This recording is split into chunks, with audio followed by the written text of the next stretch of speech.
जय श्री ओम नमस्ते। एस सुरासुरमण सिन्धवन्दितं धोदगादिकं मलं प्रणमामि वड्ढमानं तीर्थं धम्मस्कातारं शेषे पुण्यतीर्थैः ससौवसिद्धे विशुद्धस्वभावे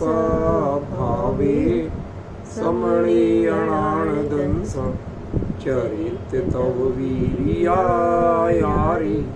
ते संवे समगं पतेगमेव पतेगं वन्दामि अवट्टन्ते अर्हन्ते मानुषे खेते किच्चारिहन्तान् सिद्धाणं तैणमो गणहराणम् अज्जावैवगाणं साहूणं चैव संवेशिं तेसिं विशुद्धदंसा प्राणपहाणासमं समासीज्य उपसंपयामि सम्मं जतुर्निवाण संपत्ति।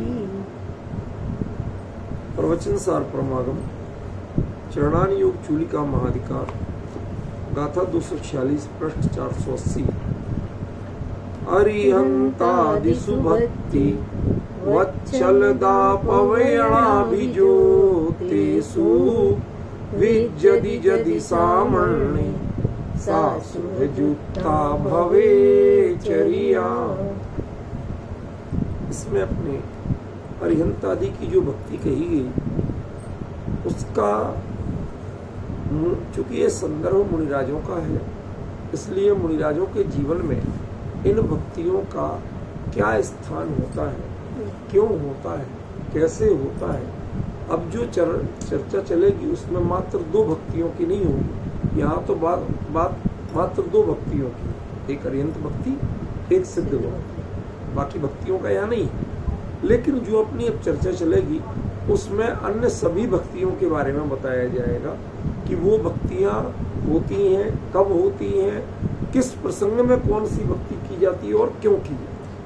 ठीक है, तो मैं आपको ये विषय स्पष्ट करने की कोशिश करूँगा, पर आपको एक चीज़ ध्यान रखना है कि इस प्रकरण में शुरुआत की चर्चा को दिमाग में बिठाने के लिए थोड़ा आपको पेशेंस रखना होगा, सावधानी से ध्यान में रखना होगा। उसके बाद में फिर विषय की गंभीरता आप है, क्योंकि शुरू में सिर्फ जानकारियां रहेंगी। यदि जानकारियां आपने दिमाग में सेट नहीं की, एकाग्रता से नहीं सुनी, तो आगे की जो चर्चा है उसका लिंक नहीं बिठा पाए, तालमेल नहीं बिठा पाए। हम इस चर्चा को जो शुरू करेंगे वह चूंकि एक मुनिराज के संदर्भ में कर रहे हैं, और वो भी उत्कृष्ट भावलिंगी मुनिराज के संदर्भ में कर रहे हैं, जो जब तक श्रेणी आरोहण नहीं कर पाते हैं, छपक श्रेणी, तब तक, लेकिन उसके लिए प्रयासरत निरंतर है। उनके अरहंत आदि की भक्ति कैसी होती है, क्यों होती है, उनकी भूमिका में हम ये चर्चा करते हैं। हम देखें कि मुनि धर्म शुरू कहाँ से होता है? दीक्षा से। एक सिंपल सी बात है, कहाँ से शुरू हो रहा है? दीक्षा से। मुनि दीक्षा की विधि में बात शुरू कहाँ से होती है? कौन सी भक्ति होती है? सबसे पहले थोड़ा सा धैर्य रखा, बोलने तो दिया। कौन सी भक्ति दीक्षा देने वाले आचार्य करते हैं, पढ़ते हैं? कौन सी भक्ति दीक्षा लेने वाले पढ़ते हैं? कौन सी भक्ति दोनों पढ़ते हैं, और क्यों? समझ गए? मैं स्टेप बाय स्टेप थोड़ी थोड़ी चीज बताता हूं। जब एक बार समझ लो, आपकी आधे समय तक आपको छोटी छोटी जानकारियां मिलें।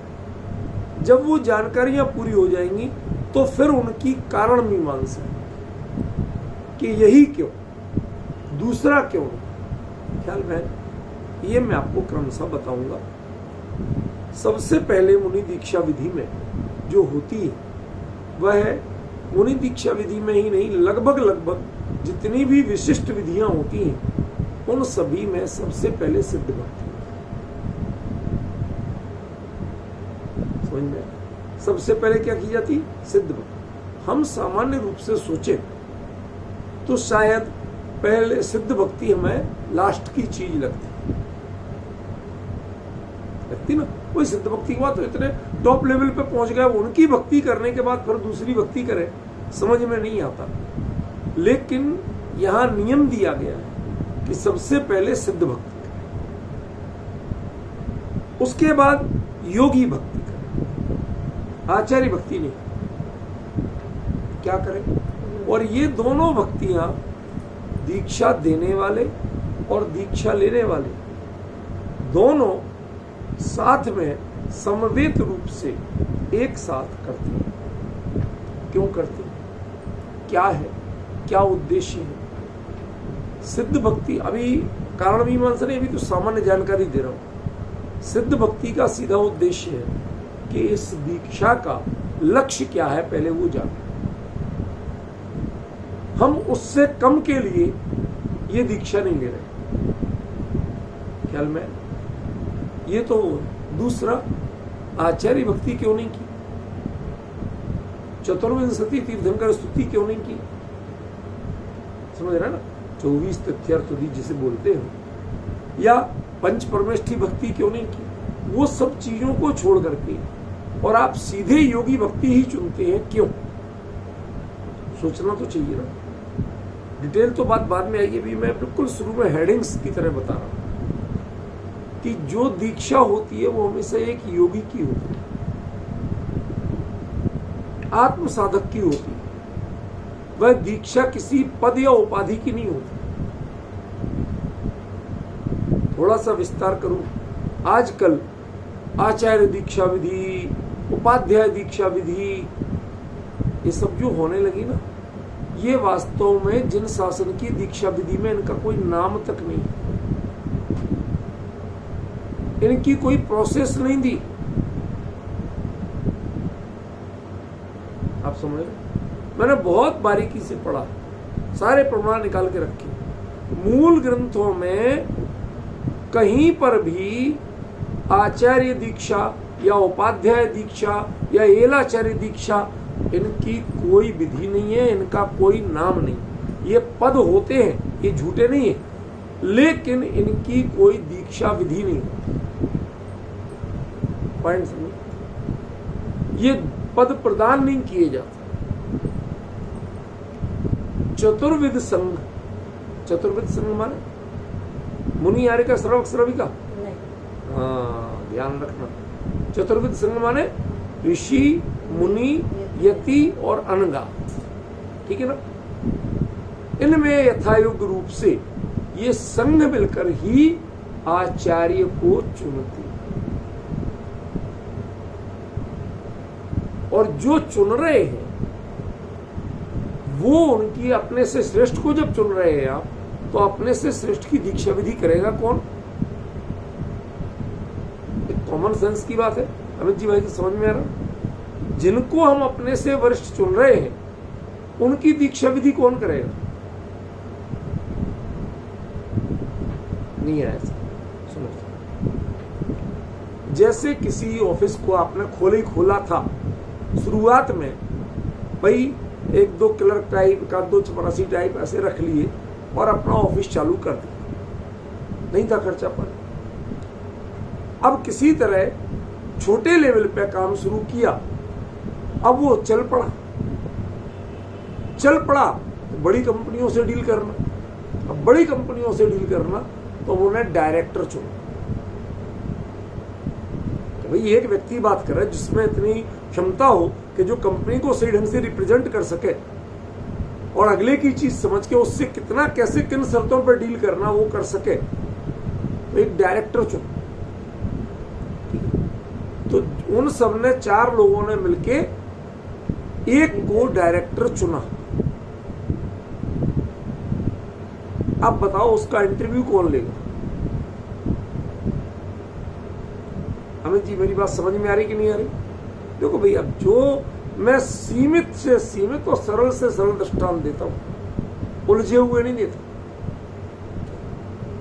यदि मान लो ऐसी स्थिति पड़ जाए या पहले कोई डायरेक्टर हो और वो चल बसे, उसने किसी को बनाया नहीं। समझ रहे? ध्यान रखना, कोई आचार्य किसी को आचार्य बना के नहीं जाता। जिन शासन में नियम है, कोई आचार्य किसी को आचार्य पद दे के नहीं जाते। पट्टारोहण नाम की कोई चीज नहीं होती हमारे। जो संघ जिनको चुन के उस पट्ट पर विनती करके विराजमान करता है, ऐसा पट्टारोहण तो है। लेकिन कोई अपना पट्ट किसी को दे के जाए तो ये परिग्रह संज्ञा हो जाएगी भाई साहब। वो आचार्य पद नहीं रहेगा, वो भक्ति का पात्र नहीं रहेगा, वो परिग्रह हो जाएगा। और अपरिग्रह महावृत्तियों के परिग्रह की कोई गुंजाइश नहीं होती। समझे ना? इसलिए जितने भ्रम आजकल चला दिए गए हैं, मैंने बहुत बारीकी से पढ़ा। जब मुनि धर्म का स्वरूप लिखा था पुस्तक, तब भी पढ़े थे, पर उस समय मैं उस विषय पर शोध कर रहा था, एक शोधार्थी की तरह। अब जो पढ़ता हूं तो वो एक उसमें काफी व्यापक जानकारी के साथ पढ़ता हूं, तो बारीकी चीजें देख के अब मैं जो देख रहा हूं कि उसमें कहीं भी कोई गुरु अपने शिष्य को आचार्य पद प्रदान नहीं करता।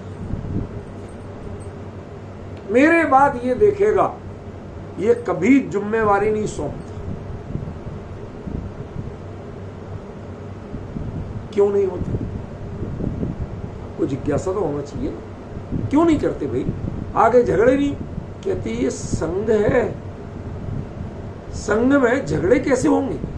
और जिसमें झगड़े हो वो संघ कैसे होगा? संघ शब्द का अर्थ क्या होता है? जो सब मिलजुल के रहे, संगठित रहे। समझ में? संगठना जिनमें हो, झगड़े हो तो संगठना कैसे होगी? और झगड़े कैसे होते हैं? लाई की जड़ तीन जरजोरू जमीन। अब आपने यदि जर नहीं है, माने पैसा नहीं है, स्त्री नहीं है, जमीन नहीं है, तो अब क्या बना लिया? आचार्य पद को परिग्रह बना लिया, पट्ट को परिग्रह बना लिया। वो पाटा किसको मिलेगा? ये क्या क्या अज्ञान फैला रखा है। आज वर्तमान का जो मुनि परंपरा चल रही है, इसमें जितनी तकरीबन क्रियाएं होती हैं, तकरीबन कह रहा हूं 100% नहीं, और जिन पे बड़े आडंबर किए जाते हैं, उनका कोई विधान और कोई प्रावधान, शब्द ध्यान देना, विधान माने उसकी प्रक्रिया और प्रावधान माने नियम, ये जिन शासन की दीक्षा विधि में नहीं है। जैसे आचार्य पदारोहण, जैसे आचार्य पदारोहण दिवस, मुनि दीक्षा दिवस, समझ रहे ना? ये कहीं नहीं है। बाकी जन्म दिवस मनाना तो है ही नहीं, मुनि दीक्षा दिवस भी नहीं मनाया जाता। क्लियर कट निषेध है। आपको स्मरण तिथियों का नहीं रखना है, आपको स्मरण अपने चारित्र का रखना, अपनी चर्या का रखना। उसमें कोई भूल चूक तो नहीं हुई, यह स्मरण रखना है। तिथियों का स्मरण नहीं रखना। सुनेंगे आप, पचा पाएंगे? श्रावक को अष्टमी चतुर्दशी का विवेक रखना जरूरी है, मुनिराज को नहीं है। उनके अष्टमी अम्मी और पक्षमी अम्मी, अठवाड़े और पखवाड़े, 8 दिन का प्रतिक्रमण, और पखवाड़े माने 15 दिन का प्रतिक्रमण, ये है। उसमें अष्टमी और चतुर्दशी तिथि नहीं। कौन कैलेंडर रखेगा? कौन हिसाब किताब रखेगा? समझ में? ये मुनि जिसमें सर्वसंग विमुक्त हैं, पूरी तरह से परिग्रह छोड़े हैं, वो ये सब चीजों के चक्कर में पड़ेंगे कहां और पड़ेंगे क्यों? विपिन जी, बात समझ में आ रही? बहुत सावधान। अभी आपको बहुत सी ऐसी जानकारियां मिलेंगी कि जिन पे एक बार आप चौंके। समझ गए? चौंकना नहीं है, सिर्फ जानना है। ठीक है ना? सिर्फ जानना है, आप चौंकने का कोई काम नहीं, क्योंकि मैं उनको लॉजिक सहित बताऊं। तो जो दीक्षा दे रहे हैं वो दीक्षा काय की होती है? दीक्षा सिर्फ मुनि पद की होती है, और मुनि कोई पद नहीं है, मुनि धर्म है। सुनना जरा ध्यान से, मुनि क्या है? धर्म है, पद नहीं है। क्योंकि जहां पद की बात आती है वहीं प्रतिष्ठा भी जुड़ती है, अभिमान भी जुड़ता है, गौरव का भाव जुड़ता है, मैं बड़ा और तुम छोटे। हमने धर्म अंगीकार किया, वो मेरा धर्म है, उसे निभाना मेरा कर्तव्य है, वो मैंने खुद अंगीकार किया। उसकी याचना मैंने आचार्य देव से जाके खुद की थी। समझ गए? कोई आडंबर नहीं था, एकमात्र आवश्यकता है मुनि धर्म की, और वो है अंतर में वैराग्य। संसार, शरीर और भोगों से वैराग्य, और वो वैराग्य भी चंचल न हो, अत्यंत दृढ़ वैराग्य। और वह वैराग्य की भावना जब आपको स्वयं पात्र आचार्य गुरु के पास लेके जाती है और उनसे निवेदन करने को आपको प्रेरित करती है, ध्यान रखना, वह दीक्षार्थी कभी कभी तो, मैं बहुत सी चीजें बताने वाला हूं, जरा ध्यान से सुनते जाना, बार बार प्रश्न मत करना मेरे से, उत्तर एक बार दूंगा। वह दीक्षार्थी कभी कभी तो योग्य आचार्य को चुनते हैं, और कभी जब भाव की उत्कृष्टता हो तो जो आचार्य, जो भी गुरु मिल गए जल्दी, उनसे दीक्षा ले, चुनने नहीं जाए। क्यों?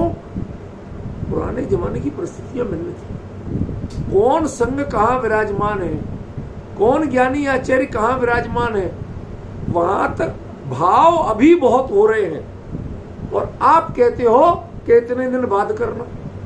वो तो वही ड्रामा हो गया, जैसे आजकल कहते साहब ये 15 दिन, आज से 15 दिन बाद दीक्षा होगी अच्छे मुहूर्त में। अरे दीक्षा का मुहूर्त वैराग्य से तय होता है, पत्रा से नहीं होता था। आज वैराग्य है, 15 दिन टिकेगा इसकी क्या गारंटी? समझ रहे? आपको जब भूख लगती है सब 15 दिन बाद खाना खाएंगे, बनाते हो कभी? बनाओ ऐसा ही योजना, प्रोग्राम बनाओ, 15 दिन बाद खाना खाएंगे, चलेगा? नहीं करते। कोई भी कार्य तय करते हो, उनमें आप जो अपनी अंदर की भूख है, अंदर से जिसकी भावना जगी, उसके लिए आप दिन तय नहीं करते, उसके लिए साधन तय करते।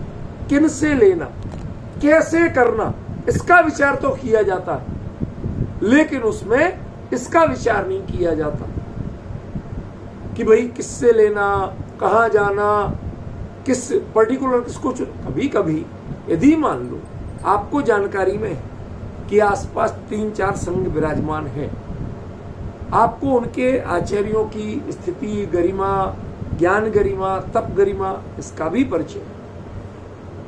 एक और विडंबना होती, आज कुछ लोग, भले जो भावलिंग के अनुसार कोई नहीं है आज, लेकिन द्रव्यलिंग के अनुसार भी सही, बाहरी रूप के अनुसार कई साधु जो नव दीक्षित दीक्षार्थी हैं, दीक्षित भी नहीं, दीक्षार्थी, वो अपने अंदर की कषाय के अनुसार, ध्यान रखना कषाय शब्द प्रयोग कर रहा हूं, कषाय के दोनों रूप होते,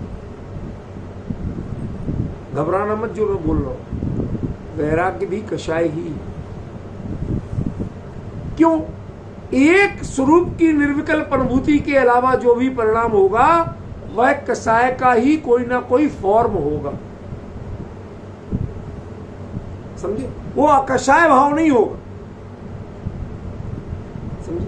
आपने संसार शरीर भोगों से विरक्ति, दूर रहना, ये दूर हटना और हटाना, ये दोनों भाव क्या कषाय नहीं है? जैसे जोड़ना और जुड़ाना ये कषाय है, ऐसे ही हटना और हटाना। तो वो जो अपने भावों से जो भी निर्णय करता है, वो देखते हैं कि इसके अनुकूल कौन है। आज कुछ संघ हैं जिनमें बाहरी मुनिचर्या का बड़ी दृढ़ता से पालन कराया जाता है, वो विषय भोग के साधन, ध्यान रखना मैं दृढ़ता से बोल रहा हूं जिनवाणी की गद्दी पे, मुझे ना किसी का भय ना किसी का लालच, वो विषय भोग के साधनों का बिल्कुल भी विकल्प नहीं करते। जैसे गर्मियों में एसी कूलर पंखे, सर्दियों में हीटर वीटर, समझ में है ना, कीमती चटाइयां ओढ़ने बिछाने की, इनका रत्ती भर भी विकल्प नहीं, आज भी है बाहरी रूप में, अंतरंग भले उनको प्राप्त नहीं है लेकिन बाहरी रूप में। तो जिसके ऐसी भावना होती है तो वो उस संघ में जाके दीक्षा लेते हैं। जिनको बाहरी रूप से त्याग की भावना प्रधान हो वो उस संघ में जाएंगे, ऐसे आचार्य को ढूंढो। और जिन्हें लेवल तो चाहिए मुनि का और साधन चाहिए गृहस्थों के ही नहीं, रईसों के, रईसों के आलीशान कोठिया। अभी मैंने किसी का वीडियो आया था, नाम तो मैं लेता नहीं ना लूंगा, कोई भय नहीं है, लेकिन मुझे व्यर्थ के विवाद, ये जिनवाणी की चर्चा है, इसमें जानकारी हो और व्यर्थ के विवाद और कषाय भाव नहीं हो। इसलिए वो किसी के अरबपति के घर में जा रहे साहब, कितने कितने तरह के तो कमल बिछवाए गए, कितनी लेडीज नर्तकियां नाच रही, कितने फूल बरसा रही, और उसमें यूं देखते हुए मुस्कुराते हुए राजा की तरह। ये भाई तुम साधु हो, दिगंबर साधु हो या भोगी हो? इन पर तुम्हारा उपयोग क्यों है? जहां ऐसा हो तुम्हें तो निषेध करना चाहिए, नहीं तो स्वयं हट जाना चाहिए उससे। उनके यहां गिरी बने हैं,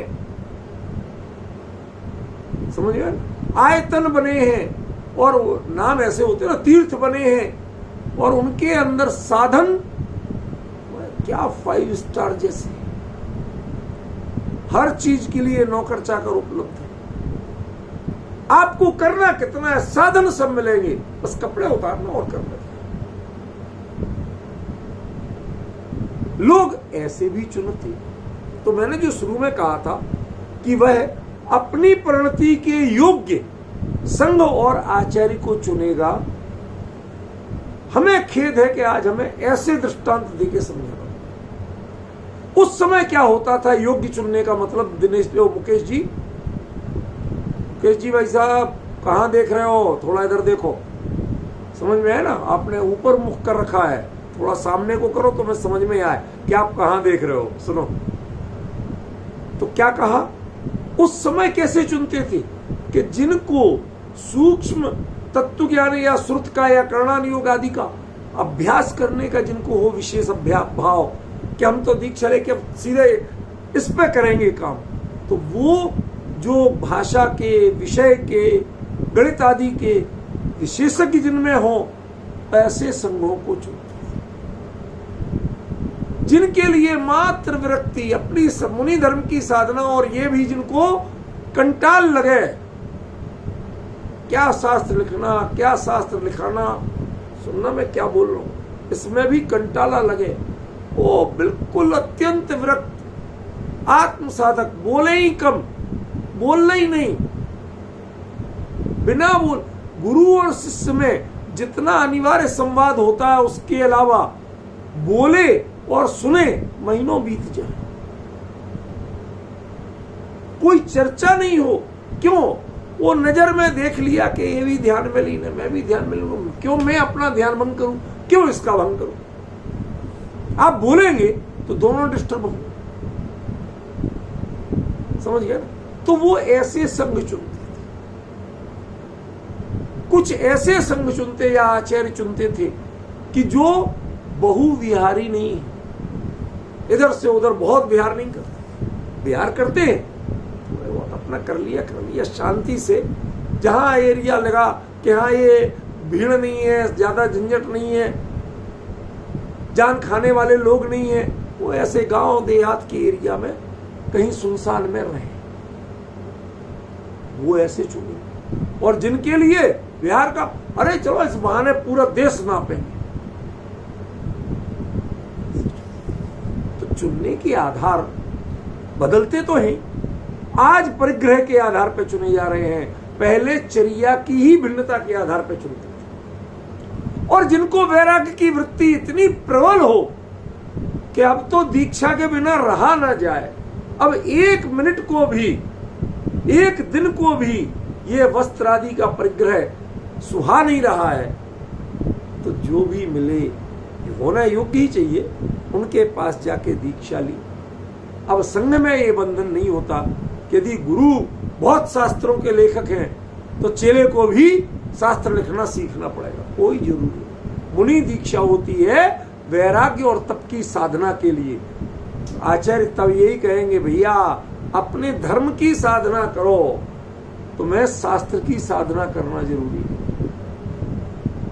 तुम्हें भाषा ज्ञान लेना जरूरी नहीं है, गणित सीखना सिखाना जरूरी नहीं है, कुछ जरूरी नहीं है, तुम अपनी साधना करो। इसलिए जो भी मिल जाएंगे उनसे दीक्षा ले लेंगे, और दीक्षा लेके जो अपनी रुचि का काम है वही करेंगे। वो संघ में जो जिसके विशेषज्ञ हैं उनका अनुकरण करें, ऐसा कभी जरूरी नहीं।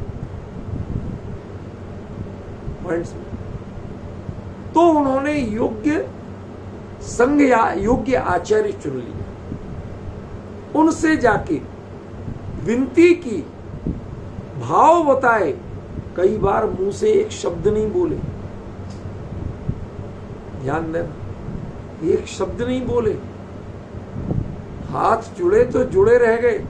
देखना, मेरे बताने का ढंग अलग है, असल में आप लोग और दूसरे विद्वानों जो सुनते, भैया उन जैसा मैं हूं नहीं, वो बहुत शब्दों का विस्तार कर लेते हैं, मुझे करना नहीं आता। मुझे भावों के विस्तार में रुचि है, शब्दों के विस्तार में मुझे मजा नहीं, मेरा मन नहीं रहा, मैं भावों पे ले जाऊं। कई बार ऐसा होता हो कि शिष्य गया भाव भर के और गुरु के सामने सिर्फ पंचांग साष्टांग प्रणाम करके हाथ जोड़ के बैठ गया। आचार्य ने धर्म वृद्धि हो, लेकिन फिर आचार्य ने सोचा, जरा ध्यान देना, मैं कुछ भावों को बता रहा हूं खेल, अमित जी। आचार्य ने सोचा कि इस भले आदमी ने रत्नत्रय कुशल तो पूछे ही नहीं था, मैंने धर्म वृद्धि दी, मैंने अपना कर्तव्य तो पूरा कर दिया, इसने तो कुछ किया ही नहीं, एक शब्द नहीं बोला। जब इसने बोले ही नहीं तो मैं उत्तर क्या दे रहा हूं? तो सावधान हो के इसकी अंजलि, एक तो अंजलि ये होती है, एक ये भी, इसको भी अंजलिकरण बोलते हैं, इसकी अंजलि छूटे ही नहीं रही।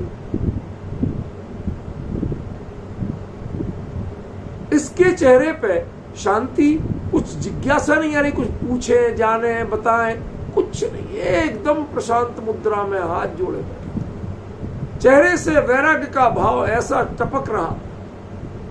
देखते हैं और देखते देखते आचार्य बोलो और सिद्ध भक्ति शुरू कर। शिष्य ने मांगी नहीं, दीक्षा विधि शुरू हो। माँ बच्चे को रोटी मांगने पे ही खिलाती।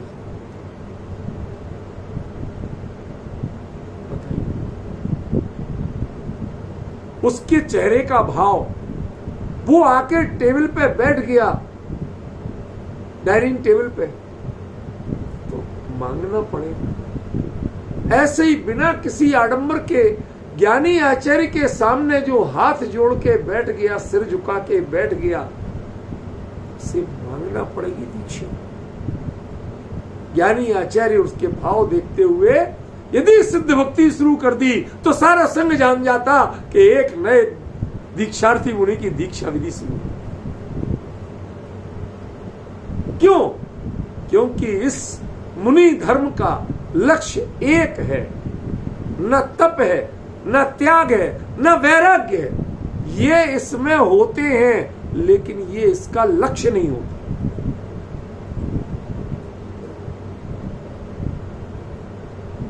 मुनिराज आहार लेते हैं लेकिन आहार मुनि धर्म का लक्ष्य नहीं होता, ऐसा अंतर है। आहार लेते हैं लेकिन वह आहार उनका लक्ष्य नहीं होता। नवदा भक्ति होने पर ही लेते हैं, लेकिन नवदा भक्ति लोग करें तो मैं लूं, ऐसा मेरी भक्ति हो, ऐसी वो उनका लक्ष्य नहीं। वो संयम की सावधानी है, वह मान कषाय की पूर्ति नहीं। उस समय मुनिराज की 3 प्रदक्षिणा दी जाती हैं, ये होता है, सही है, लेकिन वो 3 प्रदक्षिणा के लिए अपने अहंकार की पुष्टि के लिए खड़े नहीं होते हैं। वो इस विधि में ये जानते हैं, उससे परखते हैं कि ये श्रावक, इसका घर इतने विवेक वाला है कि मुनिराज की विधि जानता, मुनि पद की गरिमा जानता, तो इसके यहाँ जो आहार बना होगा वो उतना ही सात्विक और शुद्ध हो। वो इन चीजों से उसको परखते हैं, इसको अहंकार की पुष्टि के लिए नहीं करते, समझे। ऐसे ही वो मुनिराज आचार्य सामने वाले के भाव देखते हैं, और भाव देखने के साथ कभी शिष्य बोलता भी है, कभी शिष्य बोलते ही नहीं, हाथ जोड़ के बैठ गया, आंखों में आनंद के अश्रु भरे, गुरु के दर्शन हुए, भाव विभोर होके बैठा, होठों होठों में कुछ बोल तो रहा लेकिन सुनाई किसी को नहीं दिया। समझ रहे? ये आप, मैं चाहता हूं आप इन परिणामों का कभी कभी जब चर्चा चलती है एक बार फीलिंग करके तो देखो, ये परिणाम कैसे आते होंगे। मैं जानता हूं जब मुनि धर्म वाली पुस्तक लिखी, जिस जिस विषय को लिखता था मैं उस पर घंटों सोचता, और उसका प्रैक्टिकल पक्ष क्या होगा, व्यवहारिक पक्ष क्या होगा, उसकी पूरी जब भावना में भरता था तब जाके लिखता था। तो मैं आपको कहना चाहता हूं, थोड़ी सी भावना में आपको वो चीज समझ में आएगी, तब भक्ति का अर्थ समझ में आएगा। कल बताया था कि भावना के बिना भक्ति समझ में नहीं आएगी, समझे।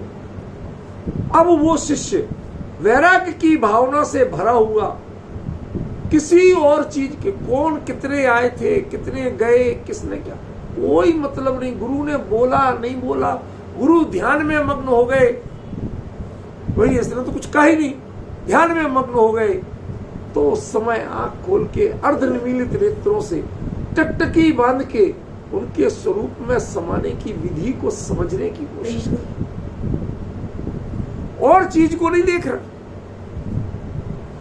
यदि वो उपदेश दे रहे तो वो नहीं सुने, चुप बैठा, और ज्यों ही उन्होंने स्वरूप में समाने की विधि शुरू की, आत्मानुभूति की, अप्रमत्त स्थान की भूमिका में पहुंच, त्यों ही ऐसे टकटकी बांध के देखता, और जो ही गुरु बाहर में आए और कुछ देखना या कहना शुरू किया तो फिर गुरु समझ गए कि इसे अब इतने ऊंची चीज के अलावा और कुछ संसार का नहीं चाहिए, और आचार्य पहले सिद्ध भक्ति का पाठ शुरू करते हैं और शिष्य उन्हीं के साथ सिद्ध भक्ति का पाठ शुरू कर देता है, तो पूरा संघ जान जाता है कि ये दीक्षा देने वाले हैं और ये दीक्षा लेने वाले।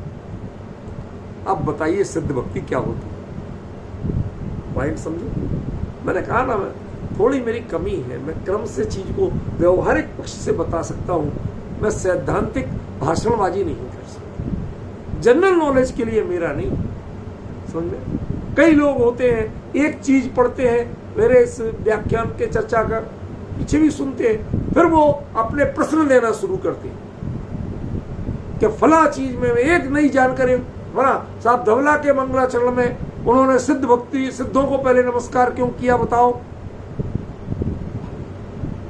तुम भावों पे ध्यान रखती नहीं देते हो, तुम्हें प्रश्न मंच चलाना है पंडिताई के नाम पे, समझ रहे। ये सिर्फ जनरल नॉलेज बना रखा है तुमने, तुम्हें भावों का रत्ती भर, किन भावों से कैसे चर्चा, एक अक्षर पता नहीं तुम्हें, कभी उसकी जिज्ञासा नहीं। तुम्हें इसमें जनरल नॉलेज का मैटर चाहिए, क्यों, हमें अपनी पंडिताई चले, प्रश्नोत्तर दो, हाँ या ना का टिक करो। क्या है ये विद्वान कहां जा रहे हैं, शास्त्र का मर्म बताने को तैयार नहीं, समझ में। क्विज चलाएंगे, प्रश्नोत्तरी लिखो, घर से लिख के, क्या कितना होमवर्क दोगे भैया। यदि भावों से किसी का हृदय भर गया पूरे दिन नहीं उतरेगी उसकी खुमारी, और नहीं तो ये रटते रटते घर में किलसते हैं। और हम जैसे लोग तो बहुत ही दुखी होते हैं।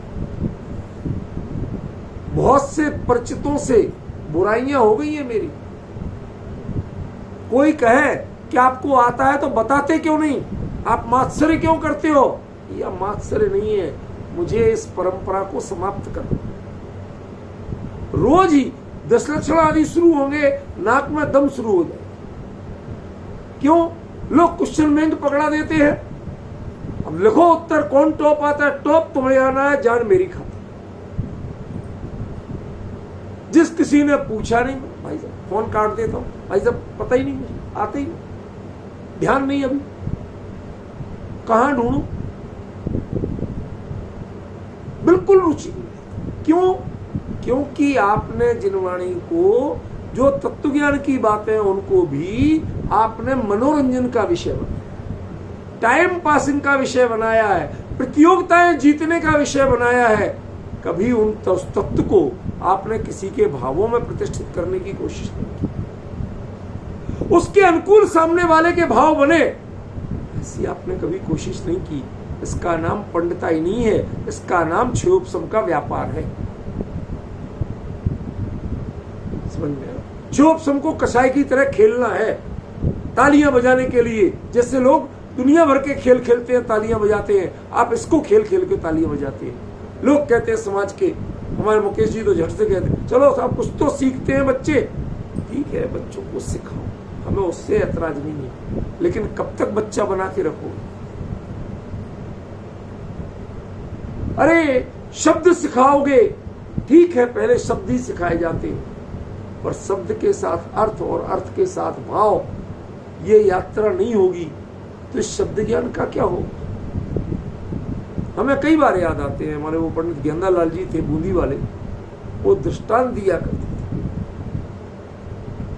कि एक साधु के पास एक तोता था। वो तोता राम राम राम राम राम की जय, राम की जय, राम की जय गाता रहता था। पूरे दिन उनको रटा दिया, वो बोलता रहता था।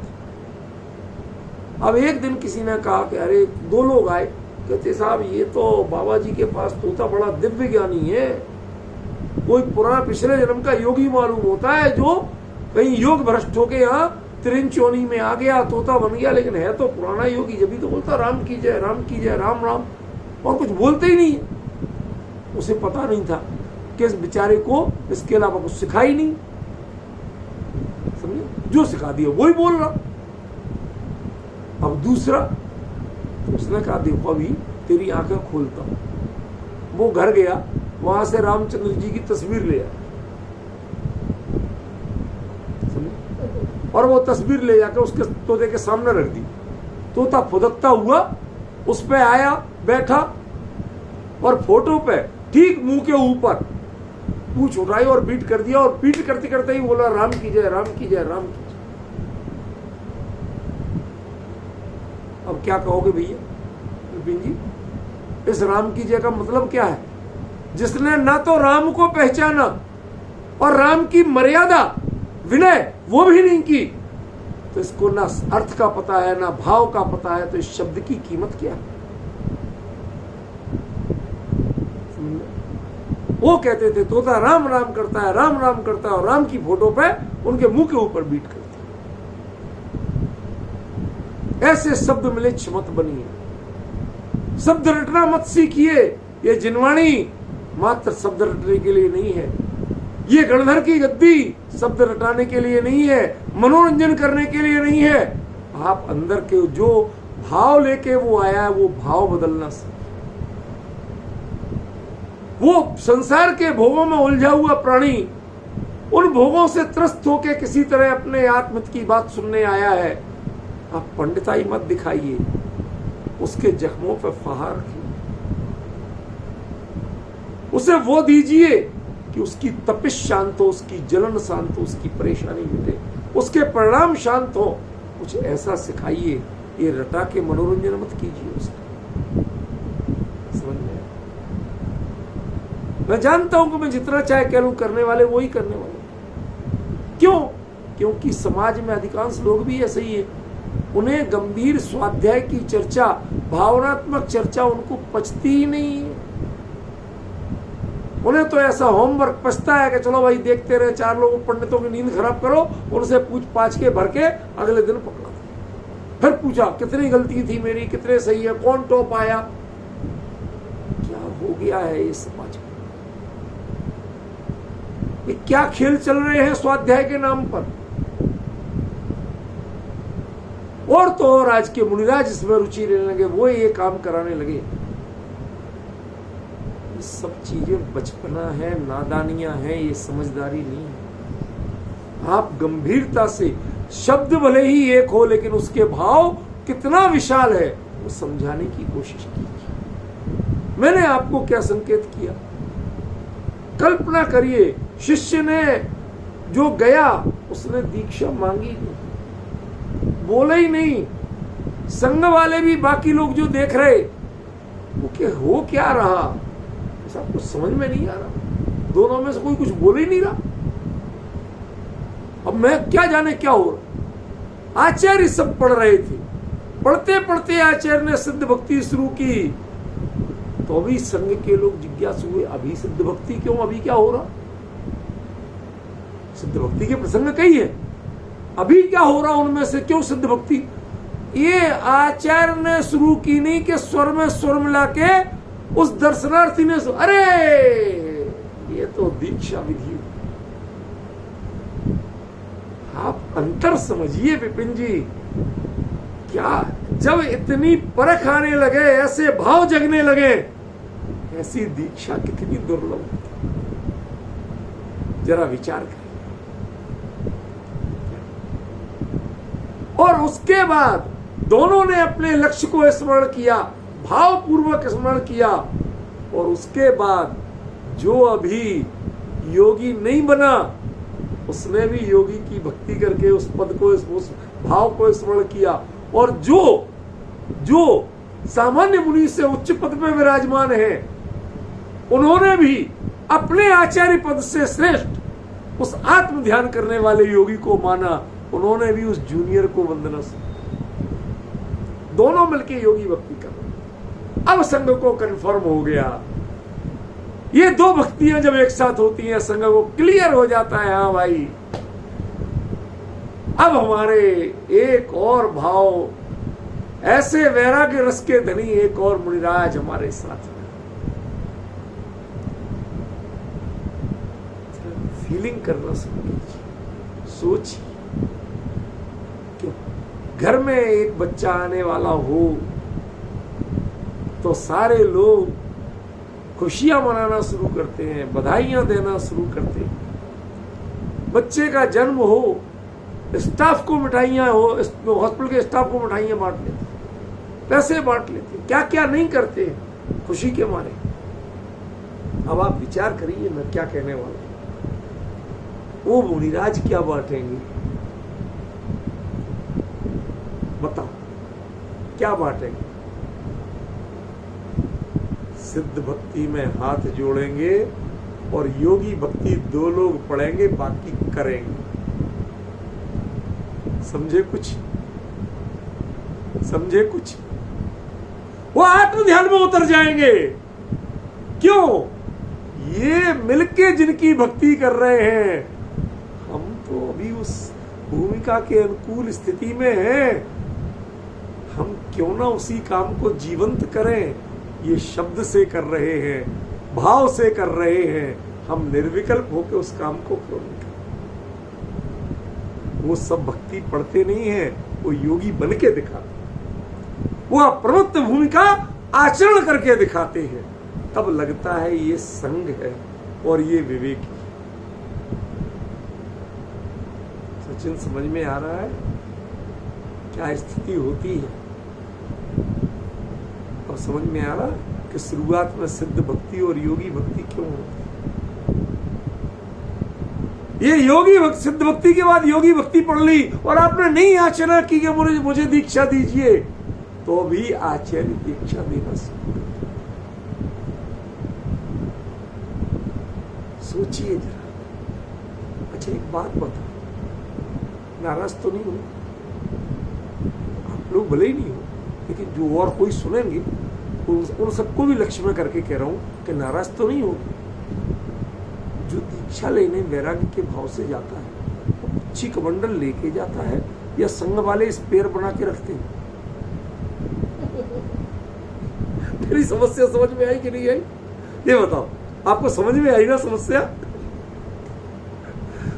ये लेके जाता है घर से, ये संग वाले कोई आने वाला होगा उसको टिकाएंगे, इसके लिए बना के रखते हैं। अब सोचिए,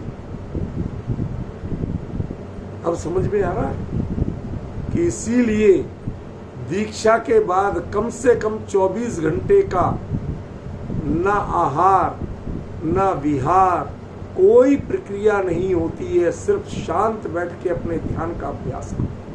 कम से कम 24 घंटे का उपवास।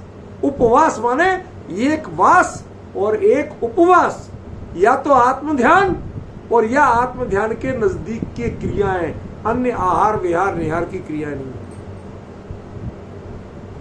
क्यों? कुछ तो वक्त चाहिए कि पिच्छी कमंडलू आ सके, और जब तक ये नहीं आएंगे कैसे तो ये समितियां पालेंगे। समझ में आ रहा है? आप कल्पना करिए, मैं पहले समझता नहीं था अमित जी, सच बताऊं मैं बड़ा बेवकूफ था, समझता ही नहीं था। क्या पढ़ता था कि साहब दीक्षा ले तो साहब उपवास करना जरूरी है। क्या मतलब है बेचारा, आज दीक्षा ले तो दंड देना जरूरी है कि वो एक दिन कम से कम 24 घंटे रोटी नहीं खाएगा, आहार नहीं लेगा? पता नहीं आप लोग, मेरे को समझ में नहीं, गले नहीं उतरता। आज समझ में आ रहा, आज समझ में आ रहा है कि ये तो बेचारा हिल नहीं सकता। क्यों? इच्छी कमंडलों के बिना कैसे हिलेगा? कोई चर्या शुरू नहीं होती, आदान निक्षेपण नहीं कर सकता, ईरिया पथगमन नहीं कर सकता, ये तो इनके बिना होते ही नहीं। 5 समितियों में से कोई समिति नहीं हो सकती इच्छी कमंडलों के बिना। विपिन जी, इसलिए न्यूनतम कितने उपवास कि जितने समय में इच्छी कमंडल की व्यवस्था उस वन में हो सके। ध्यान रखना, वनवासी मुनिराज परिग्रह नहीं रखते। अपने पिच्छी कमंडलों के अलावा यदि वह मोर पंख बीन भी ले तो परिग्रह कहलाएगा।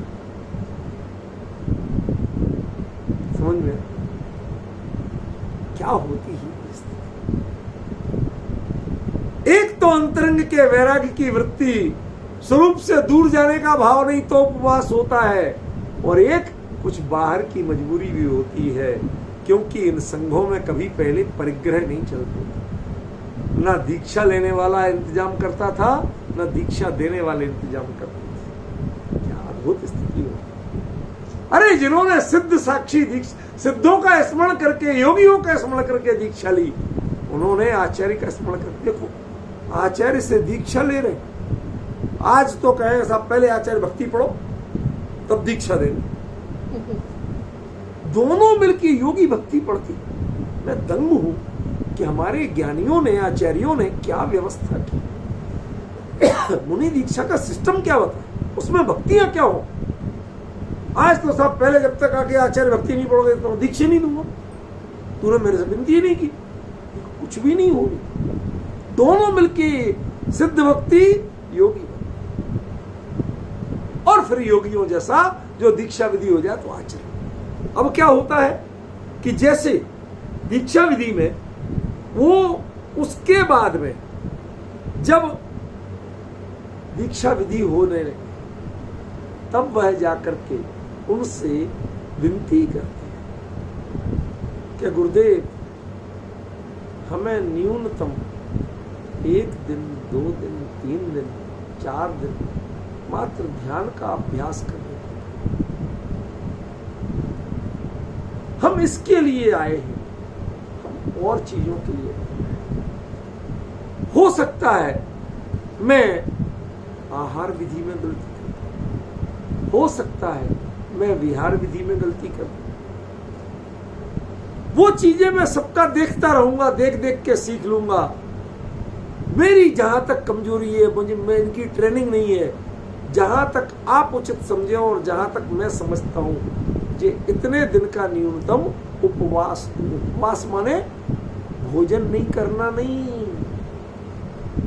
ज्ञानी गुरु के, ज्ञानी संघ के, योगियों के निकट में वास करने का मौका दो, ताकि मैं योगियों के धर्म के, योगियों के व्यवहार को, योगियों की चर्या को सीख सकूं।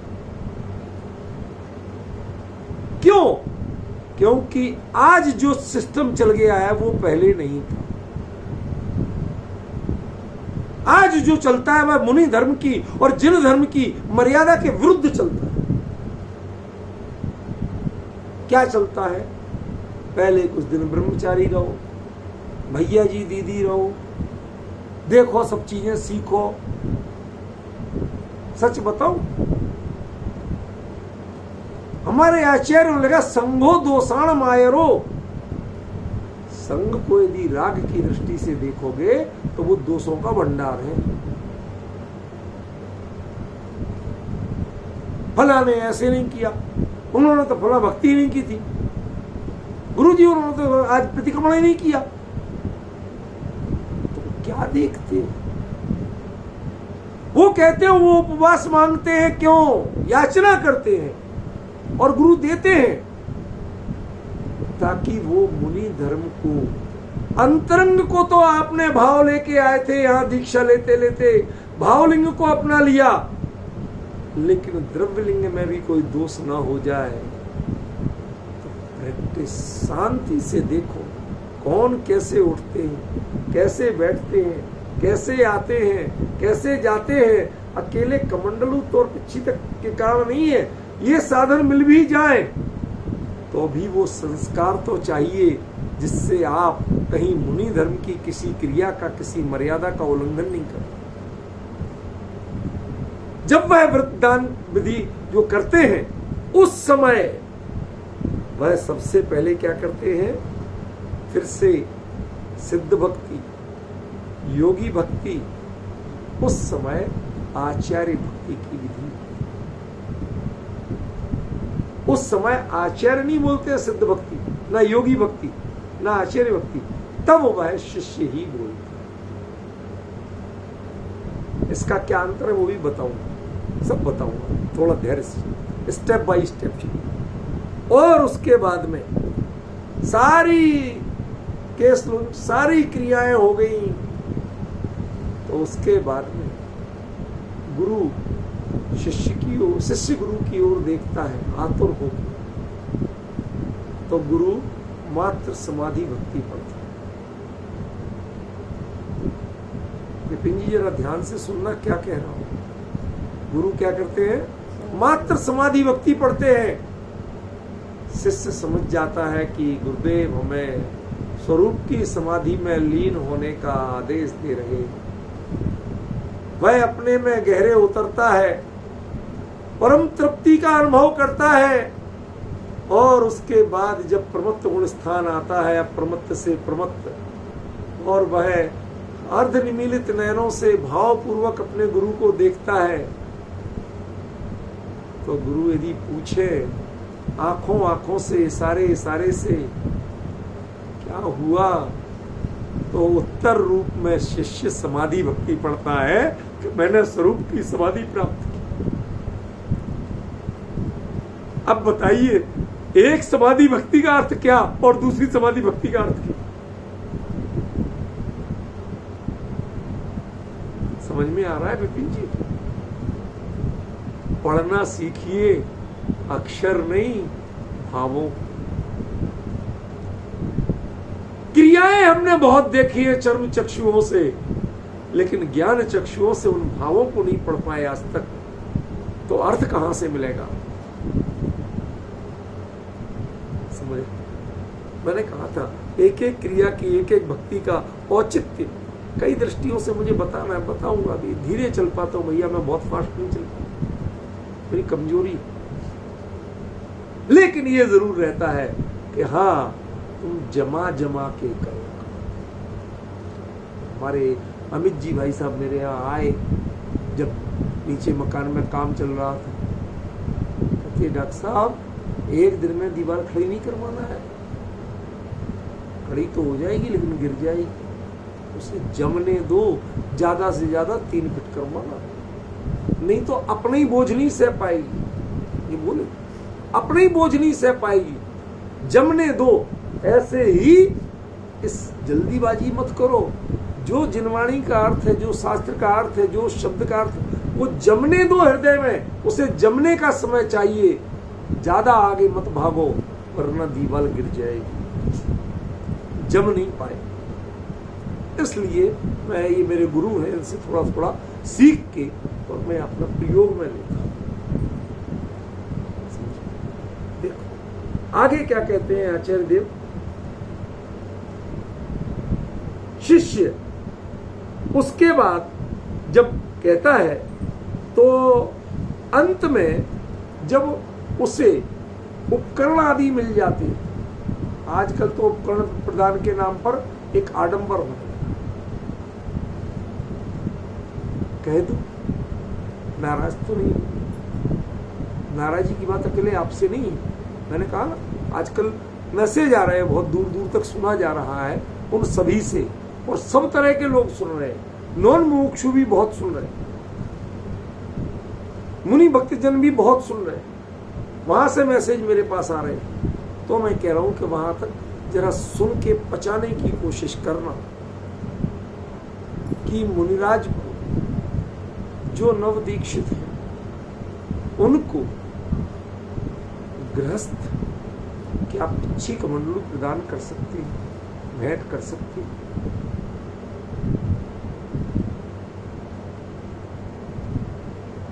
संयमियों के साधन भोगियों के घर में मिलते नहीं, और भोगी ले भी आएंगे तो वो भोग की विधि से लेके आएंगे, परिग्रह के साधन से लेके आएंगे, वह संयम की साधना से लेके नहीं। आप जानते हैं मुनिराज, उनको पिच्छिया कमंडलू कभी भी कोई ग्रस्त भेंट नहीं कर सकता। ये जिन शासन का आदेश है, ये आदेश है जिनवाणी का, कोई भेंट नहीं कर सकता, कतई नहीं कर सकता।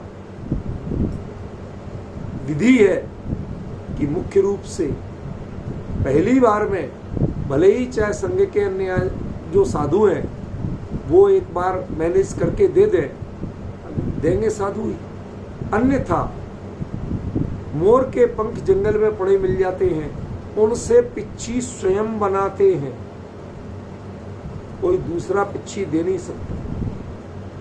कमंडलू उसका साधन, उसकी व्यवस्था स्वयं करते हैं, वो भी दूसरा नहीं देता, ना किसी दुकान पे मिलता। जो दुकान पे मिले और ले ले तो उसको बनाने वाले ने, व्यापारी ने कितने का लिया होगा और कितने का बेचा, जिसने बनाया उसका कितना शोषण किया हो, कितना दिल दुखाया होगा, उसका पाप कौन लेगा। कभी नहीं लेते, ले ही नहीं सकते। सोचो, पिच्छी कमंडलू ले। आजकल एक नया प्रकल्प चल गया है, जिनवाणी भेंट करो मुनिराज को। अरे मुनिराज ग्रस्तों को जिनवाणी भेंट करते थे। हमारे कुंद आदि आचार्य 2000 साल पहले लिख लिख के रख गए, और आज तक हम लोगों को मिल रही है। आज तक हम उसके प्रकाश में देख रहे हैं अपना पथ। हम उनको क्या भेंट करेंगे? हम परिग्रही जब देंगे तो परिग्रह के रूप में देंगे। वो ज्ञान उपकरण नहीं है उनके लिए, ज्ञान दान नहीं दिया। धनी साधु शास्त्र अभय देवैया, शास्त्र के देने वाले और अभय दान के देने वाले तो साधु माने गए। शास्त्र दान कभी भी ग्रस्त नहीं कर सकते। हमारे यहाँ विवेक जैसे किसी खूंटी पे टांग के रखते हो लोग, ऐसी हालत हो गई है समाज में। संघों में ऐसी अब व्यवस्था फैल गई है, ऐसा विवेक फैल गया। हर चीज के दिखावा, हर चीज के आडंबर, कोई विवेक की पहचान नहीं। सारे चीजों का उद्देश्य एक होता है, और वो होता है नगद नारायण। हर बात की बोलियां हो, महाराज जी को शास्त्र भेंट करने की बोली लगाओ, पिच्छी भेंट करने की बोली लगाओ, कमंडल। क्या हो गया ये? कल के दिन मुनि धर्म को ही बेचना, जिन धर्म को बेचना, किस किस की नीलामी करोगे आप? न ये पैसों में मिलता है और न पैसों में खरीदा जाए। ये तो भावों से मिलता है। अपने भाव उतने पवित्र बनाओ तो मिलेगा, अन्यथा नहीं। समझ में? ये भक्तियां कब कौन सी पढ़ना, इसके पीछे एक पूरा वैज्ञानिक क्रम है। आज तो वाकई में मैं सोच रहा था मुश्किल से 15 मिनट हुए और मुझे संकेत मिल गया कि घंटा पूरा हो गया। मुझे नहीं लगता कि कब ये पूरा होगा, पर मैं करूंगा। आपके बीच में चर्चा अधूरी नहीं छोड़ूंगा। मैं प्रयास करूंगा कि इसको शांति से समझें।